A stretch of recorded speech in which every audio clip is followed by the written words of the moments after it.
নমস্কার বন্ধুরা, আজকে আমি তোমাদের চিংড়ি মাছ দিয়ে চাল কুমড়ো রান্না করা দেখাবো। চিংড়ি মাছটাকে প্রথমে আমি ভালো করে ধুয়ে নিয়ে হলুদ লবণ মাখিয়ে নিয়েছি। এই যে আমার গাছের টাটকা চাল কুমড়ো। এবার এটাকে আমি সুন্দর করে কুচিয়ে নেব। চিংড়ি মাছ দিয়ে চাল কুমড়ো রান্না করার জন্য চিংড়ি মাছটাকে আমি ভেজে নিয়েছি, খুব বেশি কড়া করে ভাজিনি, হালকা ভেজে নিয়েছি।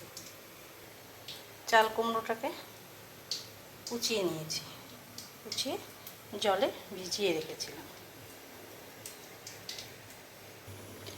কড়াইয়ে দিয়ে নিয়েছিলাম সরষের তেল, আর ফোড়নে দিয়েছিলাম গোটা সাদা জিরে আর তেজপাতা। এইবার আমি চাল কুমড়োটাকে দিয়ে নিয়েছি তেলের উপরে। তারপরে দিয়ে নিয়েছি আমি স্বাদ মতো লবণ, আর ভেজে রাখা চিংড়ি মাছ, আর গোটা 3টে কাঁচা লঙ্কা। হলুদ দিইনি, কারণ যে চিংড়ি মাছ ভাজাটাতে হলুদ আছে, আর মাছ ভাজা তেলটাতে হলুদ আছে। চাল কুমড়োতে বেশি হলুদ দিলে ভালো লাগে না, তিতো তিতো লাগে। চাল কুমড়োটা একটু হালকা ঝাল ঝাল, একটু মিষ্টি মিষ্টি ভাব হবে, তবেই ভালো লাগে খেতে। এবার আমি ভালো করে রান্না করে নেব। চিংড়ি মাছ দিয়ে আমার চাল কুমড়োটা একদম রেডি হয়ে গেছে। লাস্টে দিয়ে নিয়েছি আমি অল্প একটু ভাজা জিরের গুঁড়ো আর সামান্য একটু চিনি।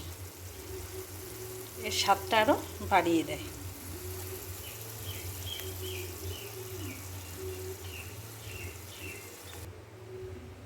চিংড়ি মাছ দিয়ে চাল কুমড়োটা আমার একদম রেডি হয়ে গেছে। বন্ধুরা, এই রেসিপিটা তোমরাও বাড়িতে ট্রাই করো, খুব খুব ভালো লাগে খেতে।